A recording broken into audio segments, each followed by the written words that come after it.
Okay, so it's now 5 after, and I figured we might as well go ahead and get started. And I know people might still be trickling in, but there's a lot of really cool stuff to cover, and I want to make sure we have enough time for questions. So please do just drop your questions in the chat or in the Q&A, and I'll be paying attention to that as I go through the presentation.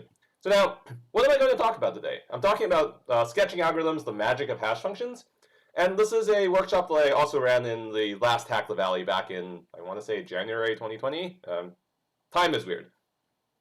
But yeah, so if you want, I will be spending half of my time on this PowerPoint to sort of explain the basics of sketching algorithms and why they're so cool. And the other half of my time will actually go into a Google Colab and we'll implement some of these. And so I really want to drive home the point that these are all, well, many of these data structures there already are packages for, but even if there aren't packages for them, they're all really easy to implement and sometimes can give you significant savings in time and space. And they're not super difficult. So I will actually be, I have a little script for myself already, but I will actually be typing out the Python code for it live.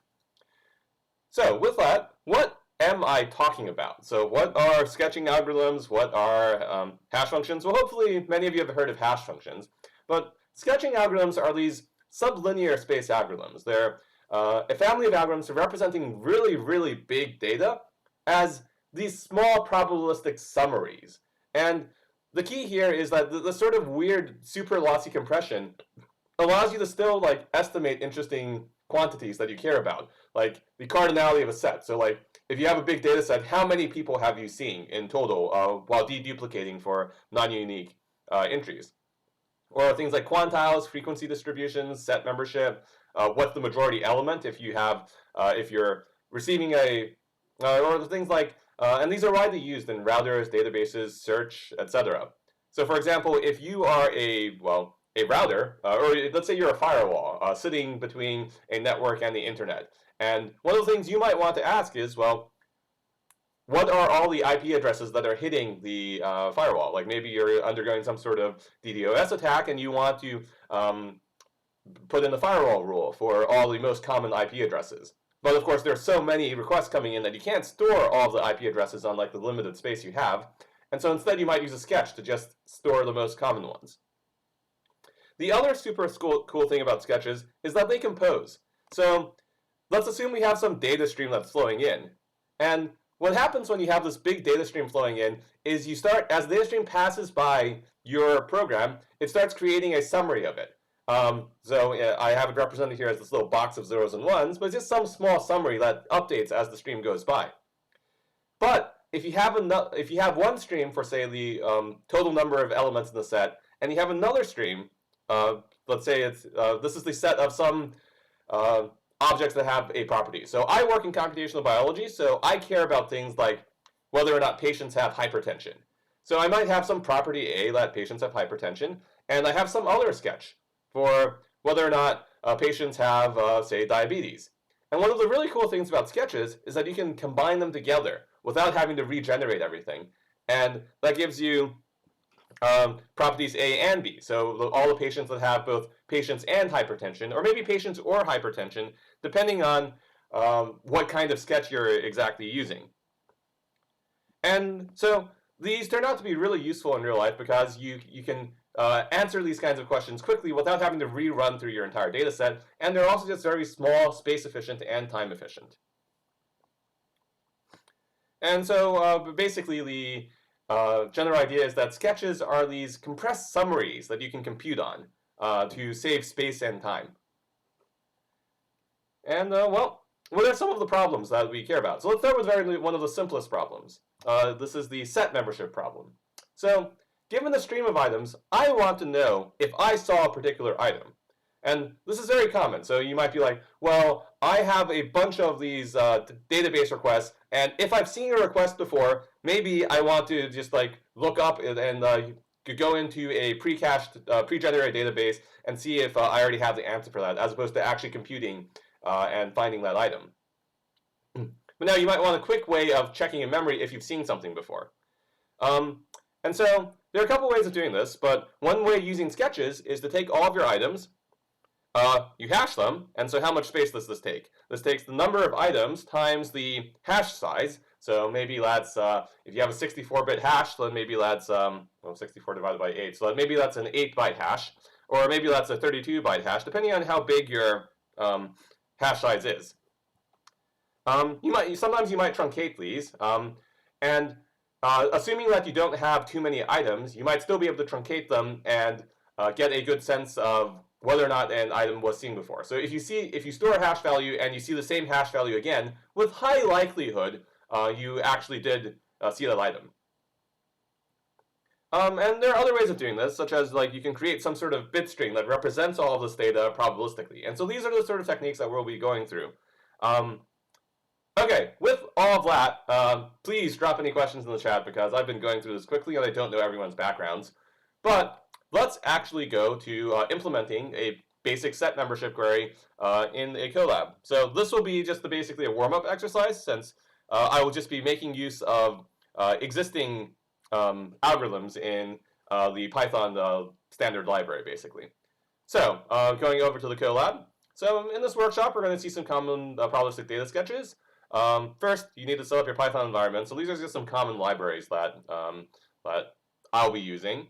The slide deck that I'm using is also available. But so now, ignoring the fact, so we're going to import a couple libraries. We're going to import this library here, Pimpler, is just going to allow us to measure how big our sketches are. So measures the size of a class and tells us whether or not we're actually saving space. Bitstring we're going to use for actually generating some of these sketches. And we also have this fast hashing library, which we're not going to use yet, but we'll get to in a moment when we start talking about the sketch-based methods for doing things. So now we have this problem of set membership, right? So given the stream of objects S1 through Sn, or S infinity if it's an infinite stream, at any point in the stream, we want to answer the question, have I seen a query object Q? Well, now, many of you have probably done a little bit of Python, and you'll recognize that Python already has a couple built-in data structures to do this. And so let's make use of it, but let's create a new class just to encapsulate all of our knowledge, and then we'll show how we can augment these kinds of classes with different kinds of ways of counting. So let's go ahead and get started. That was the wrong button. Yeah, so for naive set membership, let's create a class. Let's call it naive set membership. You always need to remember your doc strings, so let's call this the naive method. And this will just stores all elements of the stream in a hash table, or a Python set. Okay, this is a Python class, so we'll initialize it. And within this Python class, we're going to store our data structure. And since we're just going to be using the Python built-in set, we're just going to call self.data is equal to set. And we have some update operation, so when we add an element to the set, what are we going to do? Self.data .update x. Okay? And we can also define a new query, which is, does our set contain this item? And then we'll return q in self.data.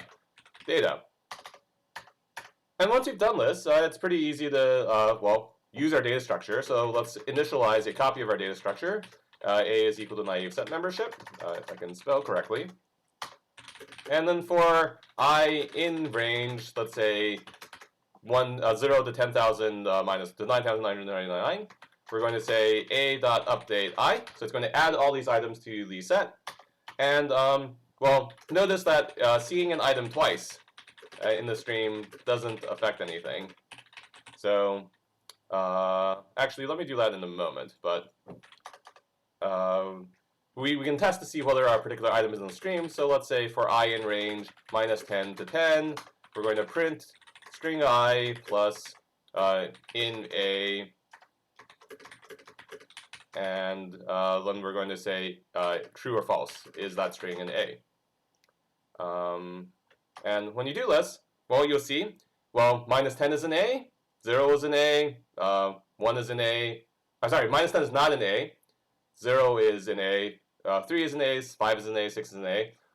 Notice that we can add an item twice, and it doesn't really make a difference. So for an I in range 10 to 10,000, you can update that, and it won't do anything because to the outputs. And this is even true if you have a slightly different range. So instead of going the second time, instead of adding from to 10,000, maybe you add to 100,000. and you still get the correct answers because this is a data structure in Python that is explicitly storing every element of the set. But now, there's a bit of an issue with this, which is, how big is this? Well, we can print the size of this. So A has size, let's see, how many bytes?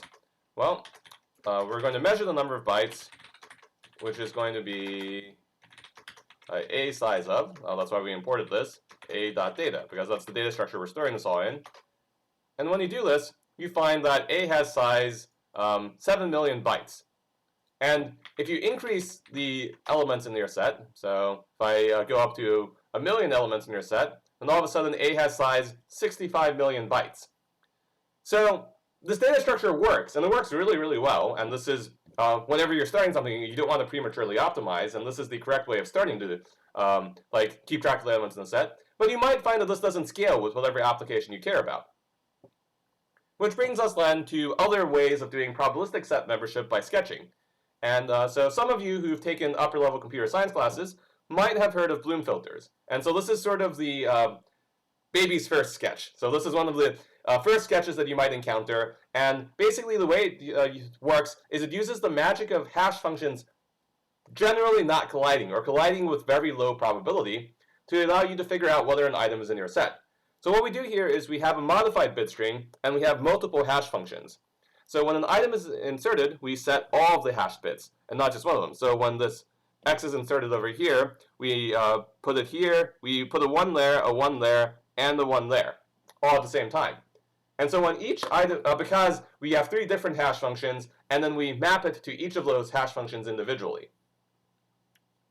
And then obviously, if you had inserted an item in, then all of the bits corresponding to the hash locations of that item will be 1. If you didn't insert the item, then with some high likelihood, they won't all be 1. And so this way you know whether or not an item was probably inserted, and this actually gives you pretty significant space savings. Gives you a pretty significant space savings. You get the possibility of false positives if you insert too many items in, but it's unlikely given the right choice of the number of hash functions.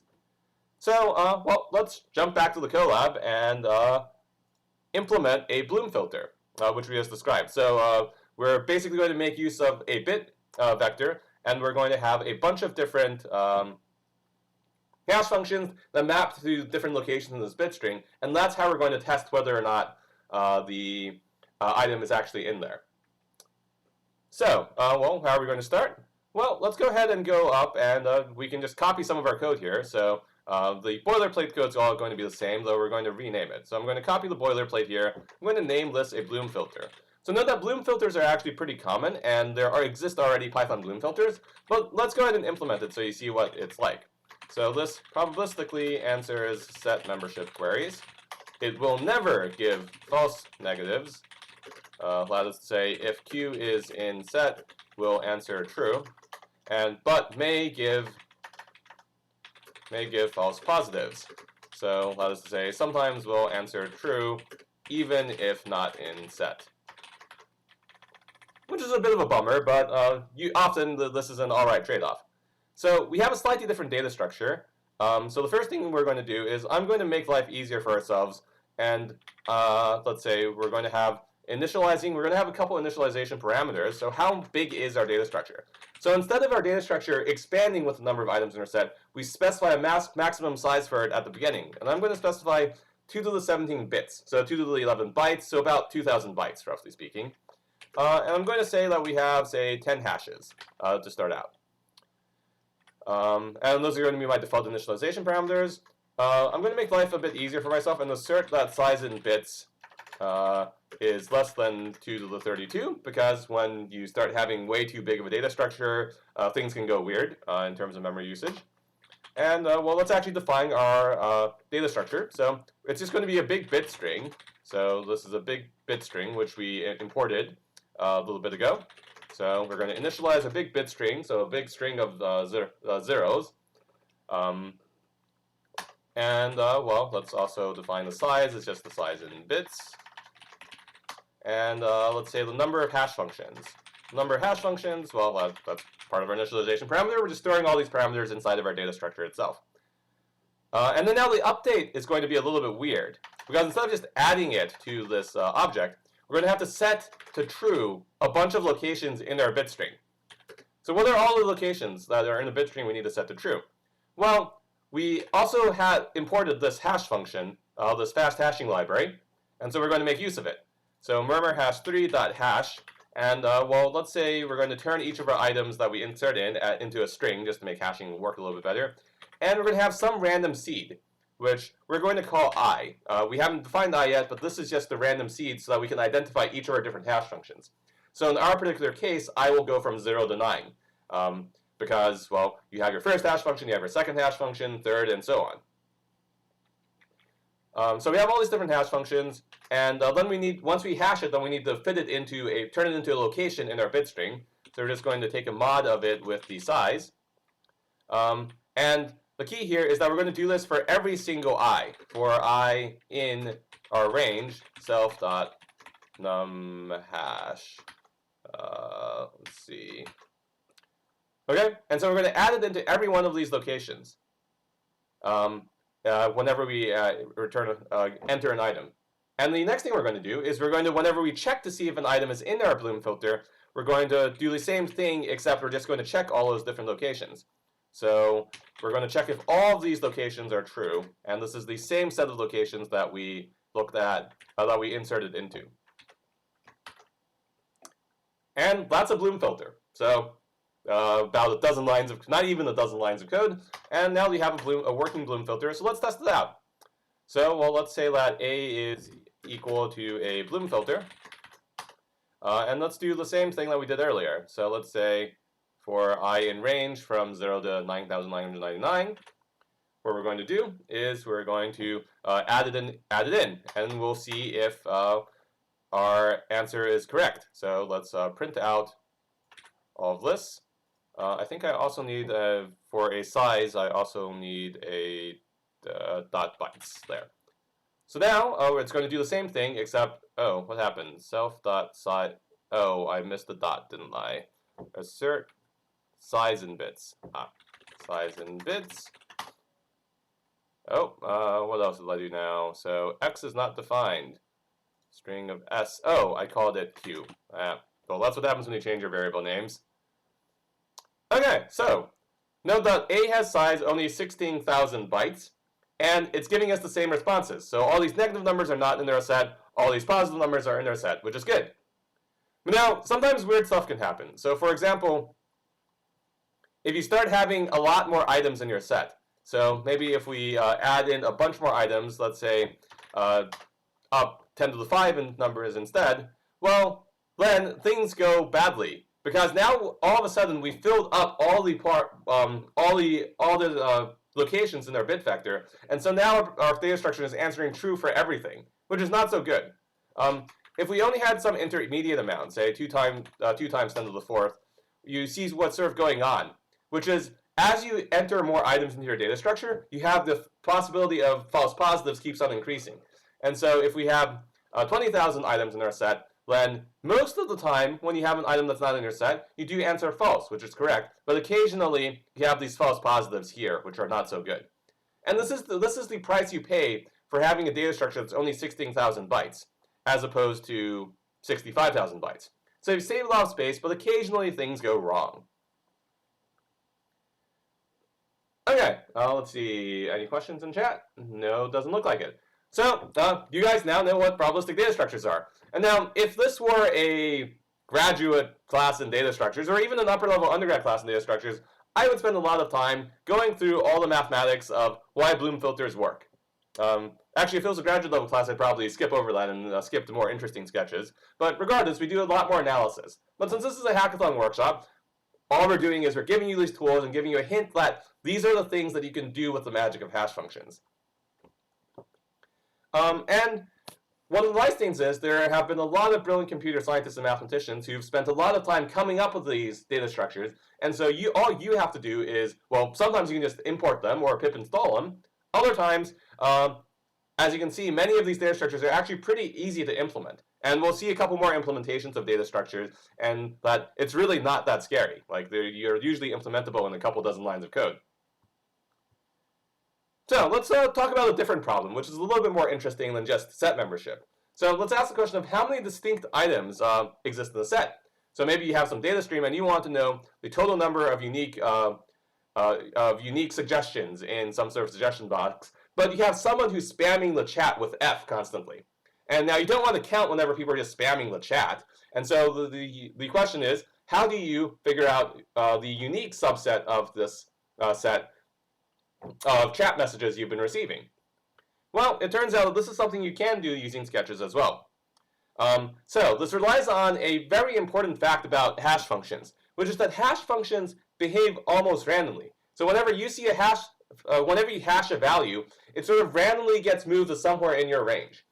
And so now let's imagine that our range is somewhere between 0 and 1. So now in real life, most hash functions are going to go between 0 and 2 to the 32 because you're hashing to a 32-bit number or 2 to the 64. But you can normalize that and just divide out, and you can think of it as hashing between 0 and 1. And now, if you have two random numbers between 0 and 1, it turns out that in expectation, so this is a fancy mathematical term for those of you who don't know, for sort of the typical behavior. So the typical behavior is for the minimum of those two items to be about a third of the way in, as you can sort of see, because at around a third of the, because if they were evenly spaced, they'd be at a third and 2/3. And it turns out when you have more and more items, when you have 3 items, then the typical behavior is for the minimum of these numbers to be about a fourth. And when you have 9 items, the typical behavior is for the minimum of the items to be about 1/10.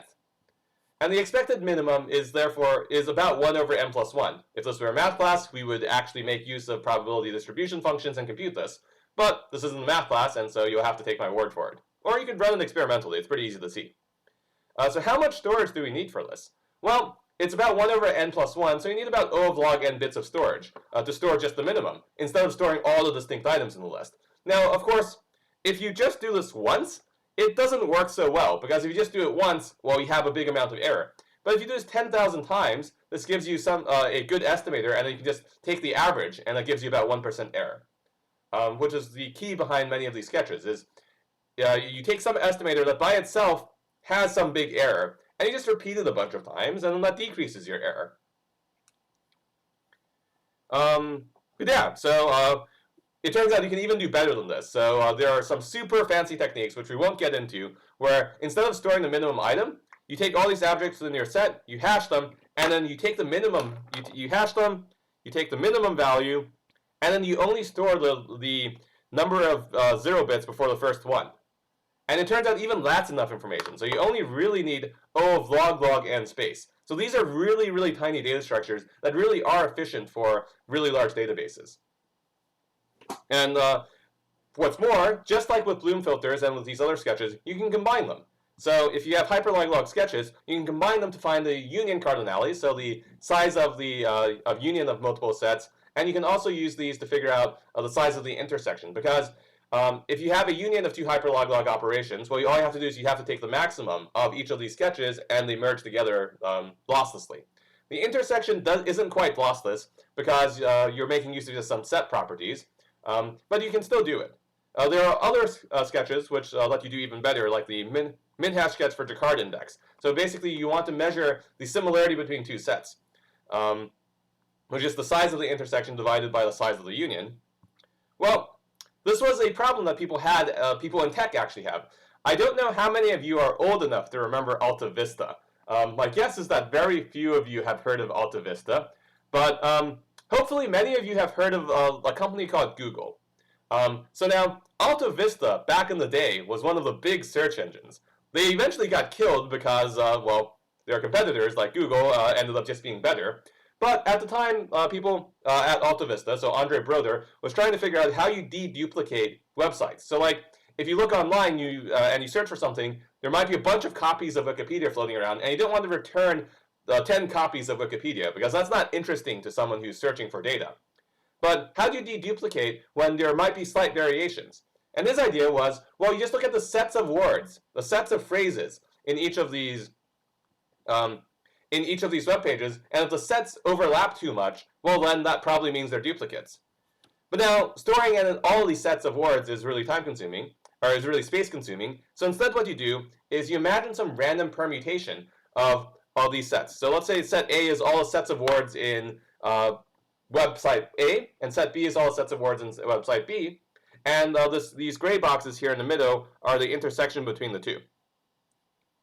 If you think of a random, if you think of a random permutation of all these items, well, there's some chance that the first items are the same. So in both sets. So basically, we're taking the minimum item in set A and the minimum item in set B, and occasionally they'll match. So occasionally that minimum item will be a gray item. And the chance of that is, of course, exactly the size of the minimum divided by the size of all the items. And this gives you the Jaccard index. And so what this means is that if you can randomly permute your elements, well, then you can find the Jaccard index, because you can just do these random permutations several times, and you get these empirical probabilities. It turns out that instead of using permutations, because those are expensive, we're going to use hash functions. So it takes log n bits. And you store the minimum hash for each of the sets A and B, and sometimes those hashes will be the same, and when they are, well, it tells you an estimate for the Jaccard index, so how similar two different sets are. Let me work through an example quickly, because I'm speeding through this, and hopefully you guys are keeping up. Please do stop me if there are any questions. So now, in the worked example, let's say we have 7 buckets. So we have, say, A, which has 5 million items. We take 7 hash values of it, and I've written these out here. And you have some other set B that has 10 million hash items. And then 10 million items. You take the hashes of all those items, and you take the minimums.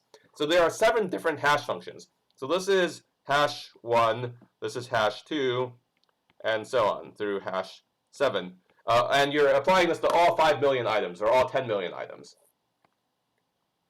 But now all you have to do is you compare these. And occasionally they'll be equal. And you can estimate the overlap of the two sets by just how many times they're equal. So as an estimate, you can say the Jaccard index is about 2/7. And another nice property is, of course, you can also merge sketches to get the sketch of the union, just like you could with the hyperlog sketches. And you note that this sketch is actually very similar to the sketch that we did earlier for union cardinality. In fact, it's stored in exactly the same kind of space, because all you're doing is you're storing the minimum of a hash value. And so by doing this, you're able to quickly figure out the set union and intersection cardinality type measurements. So like how similar are two sets, how much do they overlap, what's the total number of unique elements. You're able to do this approximately in much, much less space than you would need to if you stored the entire set. Let's jump back over to the Colab, since I've been talking all this math and data structures, and let's actually see this in action. So let's go back to my Colab. And where am I? So we just did Bloom filters, and now let's do count distinct.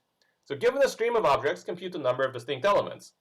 Well, now we can do this with a set again. So if you go back up to our code for a set, well, naive set membership. Let's copy this. And let's call this naive count distinct. So this is not going to store all. So this is, again, it's just going to store all the elements of the stream in the hash table. We still have this contains operation. We're going to add a couple new operations. One of them is going to be count. So how many items are in it? Well, that's pretty easy, right? You just return the length of your set, so the size of your set. And so that gives you the length. This is pretty trivial.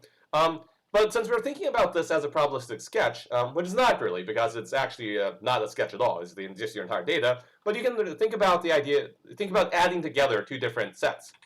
So if you want to add together two sets, let's define an add operation.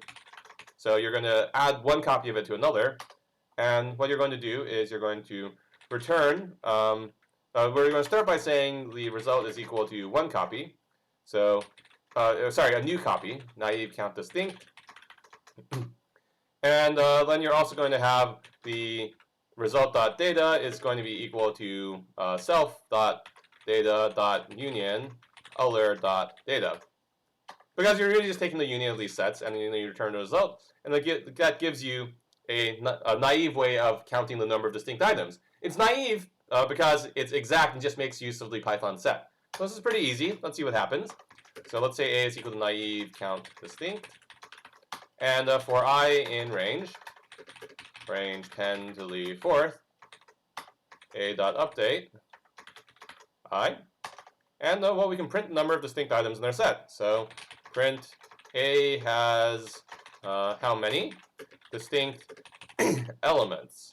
Let's see, format a.count. What happened here? I didn't have an I layer. For I in range, naive count distinct not defined. Oh, I misspelled distinct. Okay, A has 10,000 elements. This is great. And note that it doesn't matter if we see an item twice. So it still has 10,000 distinct items. But if you increase the number to like 10 to the 5, well, then it has more distinct items. And of course, we can measure the size of the set. It's going to be exactly the same size as the size of the other set because it's the exact same data structure as we used for naive set membership. So now it has 7 million bytes. If you increase it even more, well, obviously it's increasing with the number of elements in your set. So if you have 1 million distinct elements, then you need 65 million bytes. 65 megabytes. Megabytes? No, megabytes, not megabytes. Anyway. So this is the naive way of doing things. And this should be the first way you try because it works pretty well if you have a small data set. But if you have a really big data set, you might need to try something different. So, excuse me, sorry, talking too fast. Yeah, so if you have something that's slightly bigger, you might want to use something more clever. So this is the KMV set cardinality. It's basically making use of the idea that we did in the PowerPoint a little bit ago, where the number of items in the set determines the minimum value. And so if you store the minimum value, say 10,000 times, and then take the inverse of it, you get an estimate for the total size of your set. Now there's going to be some amount of error, but we can accept that often. So let's go back to the Colab. So, KMV set cardinality. So this is going to be a little bit more complicated, but the first thing we're going to do is we're going to import NumPy because we're going to make use of some operations here. And let's call this class KMV, since that's just one of the names of the set. And this is going to be the K minimum values estimator. That's why we call it KMV. And it approximately answers number of distinct items in a data stream. We'll have error roughly 1 divided by the square root of the number of hashes. And this is just because you can think of each hash as an independent experiment. And so you're experimenting 10,000 times or 100 times or whatever, and then you're taking the average of all your results, and that gives you some lower amount of error. Let's end load doc string. So we can define an initialization.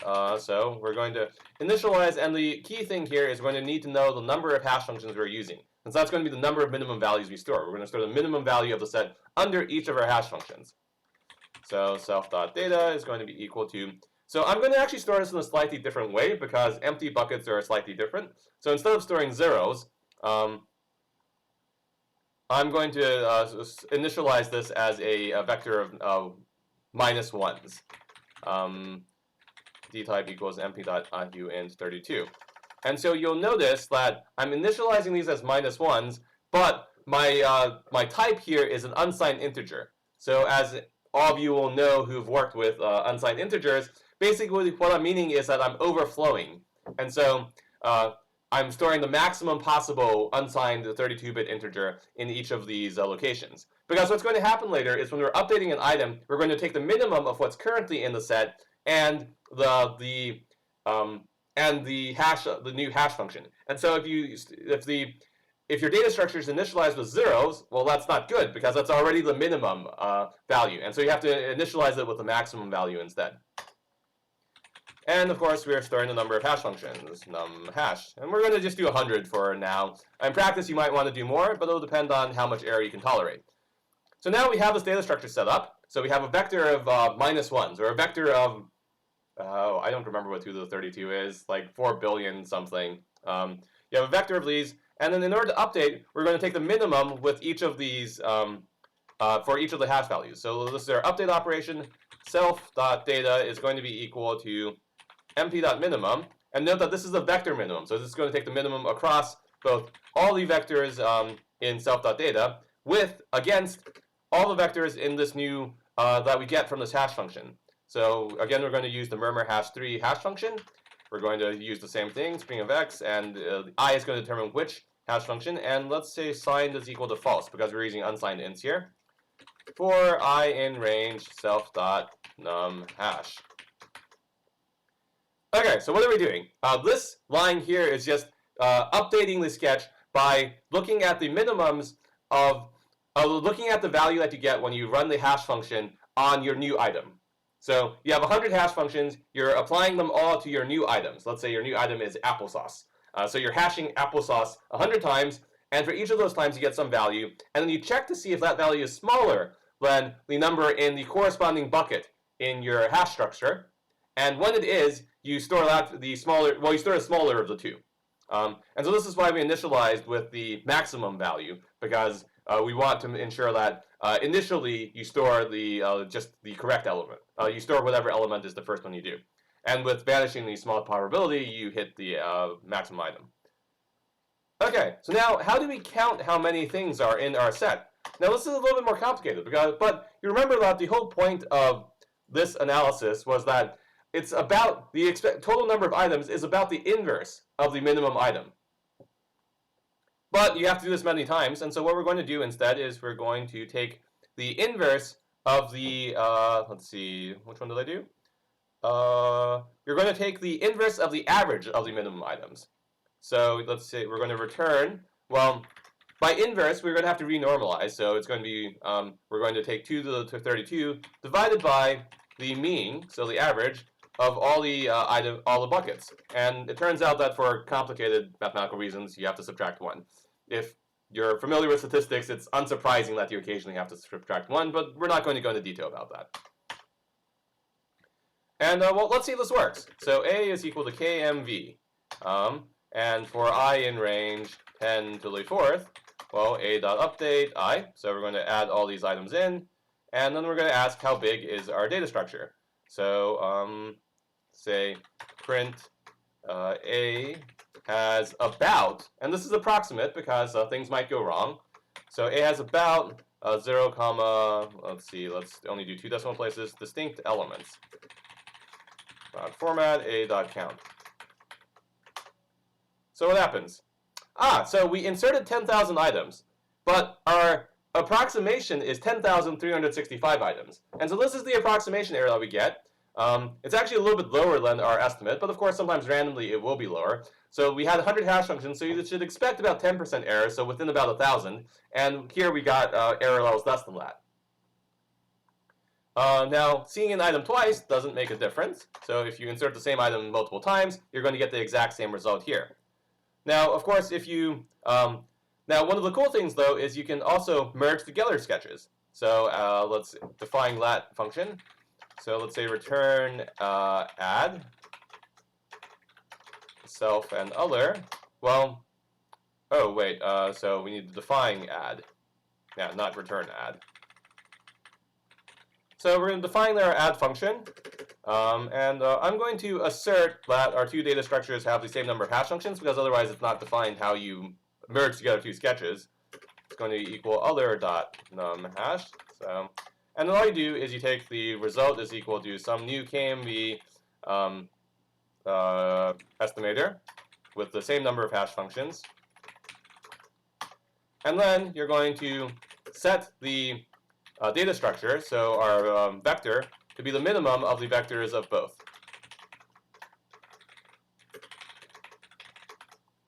And return that result. And so what this is going to allow us to do is this is going to allow us to add things together.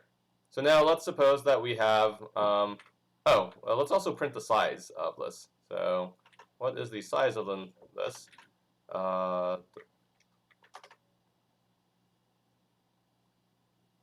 912 bytes. Is that correct? Yeah, it's close enough. So anyway, we can also create a new sketch. B is equal to KMV, second one. And let's add in for I in range 10 times 10 to the 4th divided by 2 through 10 to the 4th divided by 2 plus 10 to the 4th. So what we're doing here is our first sketch, here A is from 0 to 9,999. And this sketch here is from 0,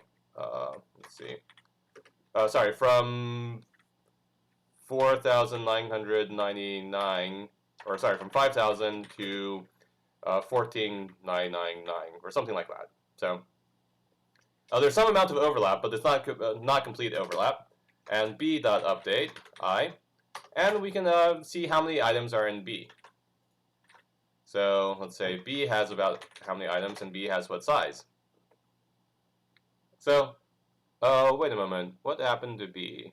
Those estimates should, those estimates should not be exactly the same because I forgot to put in the right variable here. Okay, so B has a different number of items. The estimate is different, even though it's actually the same number of items. But importantly, we can now say C is equal to A plus B. And when you do this, you can print A union B has how many distinct items? Distinct elements. So this is C.count. So we just added these two together, and and you get about 15,000 distinct items. Let's do 2F there. You get about 15,000 distinct items. Oh, wait, what went wrong? What went wrong? Invalid format specifier. I need a period here, don't I?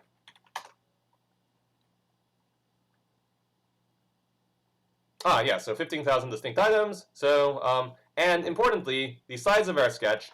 So if we print the size of C.data, the sketch size hasn't increased, even though we have more items here. The price you pay is this amount of error. And you can do the same thing. I am running a little bit low on time, so you can do the same thing for Jaccard index. I'm just going to copy and paste some of my code for that, so that you have this available. Let's see. So this is naive Jaccard index. And so you can do it with sets. And so the Jaccard index between A and B is then going to be 0.333 because there are 5,000 elements in their overlap. And you can do the same thing. So what we did is we just initialized this as sets, and then we combined the Jaccard index is just the overlap of the two sets. And so you can just use a set intersection and return that value. But now for the KMV Jaccard estimator, so you can do the same thing, but instead we're going to have a new function and input it slightly differently. So you know that our new function is here. So this is the Jaccard index, and what you're doing is, you're using the same exact sketch, and now you're just comparing how many times the buckets are equal. So that's what we did in the PowerPoint over here. All we're doing is comparing the number of times all the buckets were equal, and then that gives us some estimate for the amount of overlap. And when you do that, what you end up getting is, let's run that. Hopefully all my code is correct. Let's do a .2f there. Yeah, so A has about 10,000 distinct elements, and it has size 2,000 bytes. Why does it have 2,000 bytes? Oh, because I changed the number of hashes. I increased the number of hashes to 256. And B has about the same number of bytes, and you have this Jaccard index of 0.31. Now note that if you change the number of hashes to make it much smaller, you get a much bigger error. So that gives you 0.3. So that was actually pretty good. But let's say 5 hashes. With 5 hashes, the Jaccard index that you get is actually pretty bad because you're only using 152 bytes, and you're getting some wildly wrong estimates. But if you increase it to some big number, like 500, then all of a sudden your error gets pretty low. And that's the sort of key of this sort of probabilistic sketching, is that you can tune how big your data structure is by how many of these hash functions you're using, and that gives you the ability to store things in exactly as much space as you want by paying some price in the error. And the last thing I'm going to do is I'm going to show you an example of this in practice, which is we can run this sort of MinHash sketch on actual data. So let's say that we have some actual data. Let's see. Where am I going to pull this from? This is going to be a text comparison, and I'm going to pull some books from Project Gutenberg. So I'm going to, let's see. I'm going to start by just creating, so this is all just some setup to allow us to pull some books from Project Gutenberg. Next thing we're going to do is we're going to define a new sketch type, which is going to take a book and take all pairs of words, or all groups of K words. If you're familiar with linguistics, you might or like natural language processing, these are probably called, you've probably heard of these as called n-grams.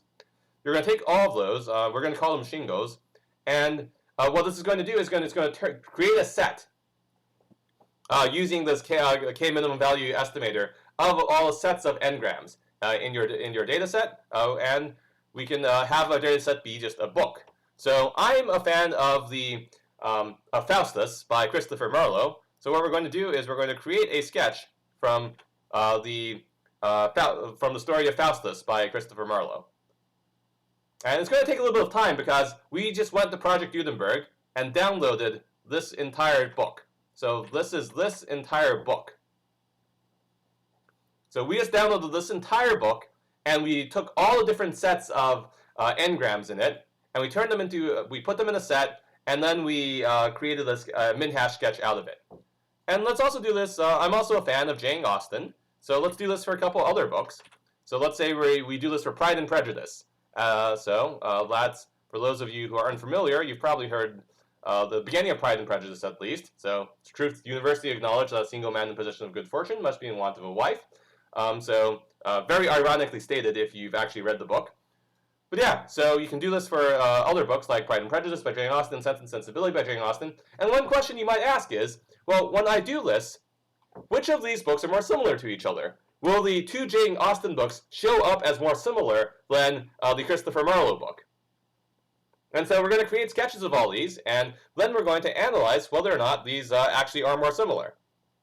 So we're creating MinHash sketches of each of these books, and then we're just going to take these MinHash sketches and look at their Jaccard similarity, and that's going to tell us how similar these books are.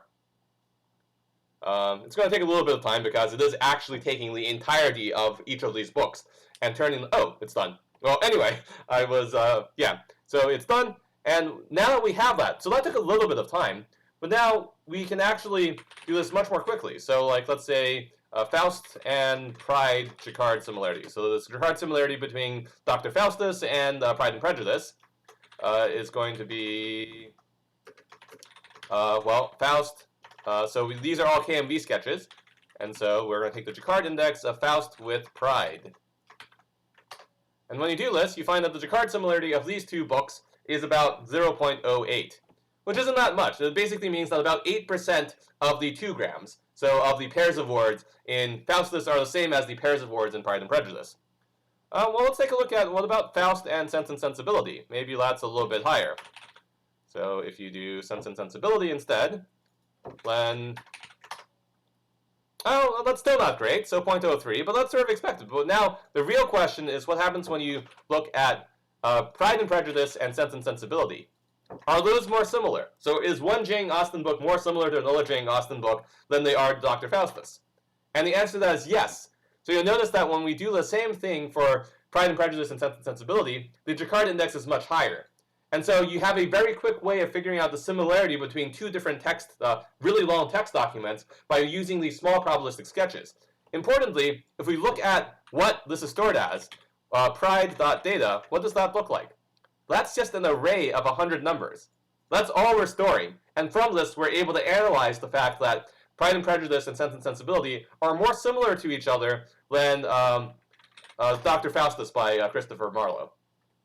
And that's just by looking at this vector of 100 hash values. Now, this is also something that I've used in practice. So I used to be a postdoc at Harvard Medical School, and we did these same things for a big national claims database of patients. We wanted to actually use this to look at how many patients have diagnoses in some big database, how many people have diagnoses or medications and medications, hypertension and diabetes, and so on. And so you can do this exactly by just using effectively some sort of set-like data structure, and you can do this, but it takes a while. You'll notice that the performance of just using an SQL query, which is pretty optimized, on some of these bigger data sets, it can take quite a few seconds, on the order of 20 minutes for some of these queries. But, and your database size is also really big, so it's about 4 terabytes because you're storing all these medical records. But you can do a lot better if you make use of MinHash and hyperlog log sketches. So the types of sketches we've just been describing, you can, the sketches are much, much faster. And in fact, they're almost constant time. They're all on the order of, milliseconds. And the database size has also decreased from 4 terabytes down to 5 gigabytes because you're only storing these, instead of storing the actual patient data, you're only storing these arrays of numbers.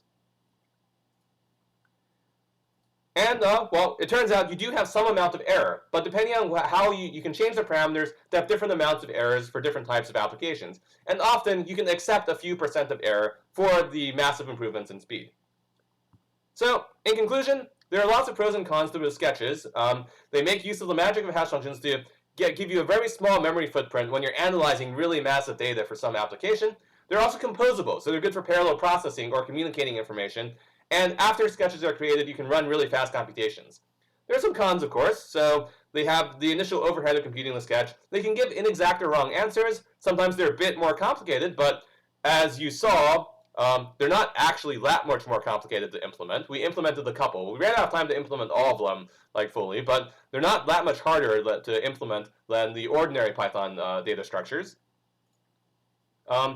But the big thing is you do have to design a specific sketch for each query type. But that's one of the harder parts of using sketching is, but luckily for you, most of these sketching types are common queries people have already designed. So you just have to go online and find the right sketch type, and then you can just like plop it into Python or whatever other language you're using. I guess Rust is in these days. I'm a big fan of Rust. But plop it in, and often there will already be a library that makes use of it, and this gives you significant space and time savings at the cost of a little bit of accuracy.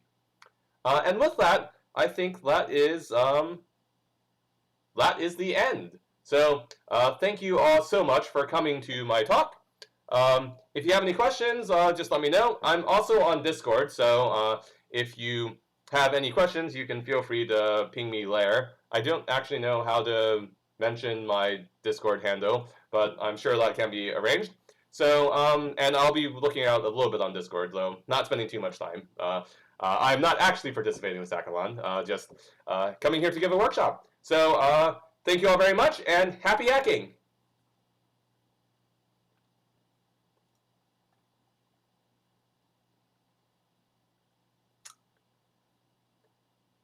And let's see, how many people did I manage to keep through that whirlwind intro? Oh, okay, there's still some people who managed to stick around.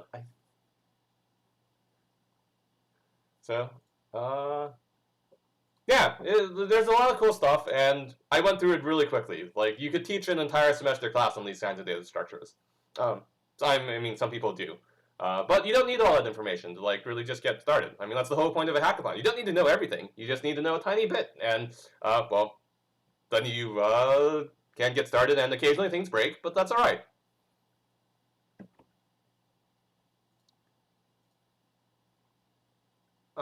Yeah, so I'll stick around. Do you have any suggestion on reading materials regarding this? That depends on what level you are. So, how much math and CS have you had? So that's the real because like there are readings on this that range anywhere from like directed at software engineers to directed at PhDs in computer science.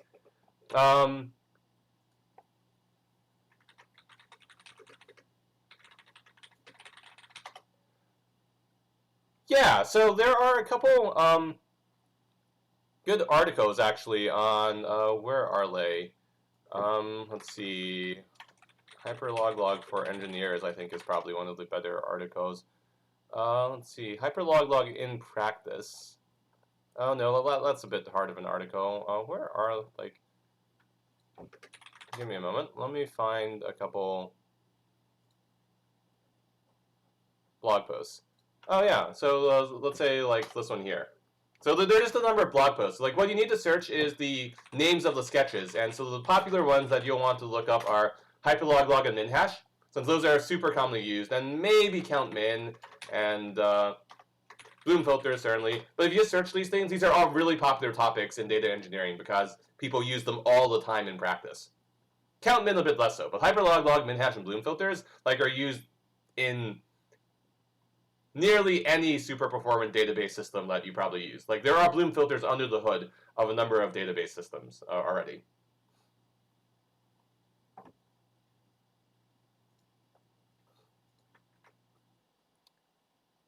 Yep, yeah, thanks for stopping by. And I guess, yeah, I'll wait a couple more minutes in case you all have questions, but I assume the next workshop is going to be starting soon. What is the next workshop? unfortunately, I'm not sure if I can click away or if that's going to mess up things.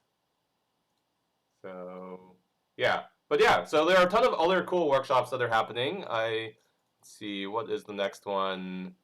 Um, oh, Raymond Chen is giving a talk. So I think I actually had him as a student in one of my classes.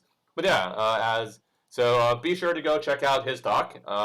I'm not sure how to. Normally, I would just say stick around in the room for the talk, but I'm not entirely sure how that works on Hopin. So you might have to leave this room and go over into his room. So, yep. Take care, everyone. Bye. Happy hacking. Oh, yeah, sure. I am on Discord. Let's see. What is the easiest way of doing this? Um, I think if you look, let's see.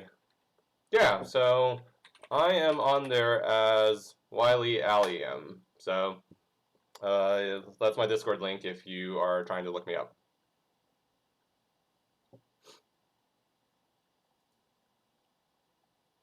And you can also just Google me and send me an email. So that's probably easier since I don't check Discord super duper often for the Hack the Valley channel. But yeah, so. Yeah, so I am somewhere on the Hack the Valley channel somewhere. But yeah. Oh, I mean, it's just here. Like, you can also just Google my name. So I'm a professor at the University of Toronto. And I'm pretty Googleable, so.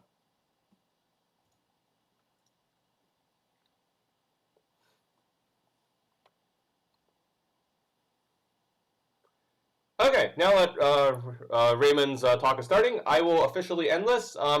If you have any questions, send me an email, or I might be hanging around the Discord, though I can't guarantee it. Maybe if you tag me, I'll show up, but yeah. Okay, bye everyone!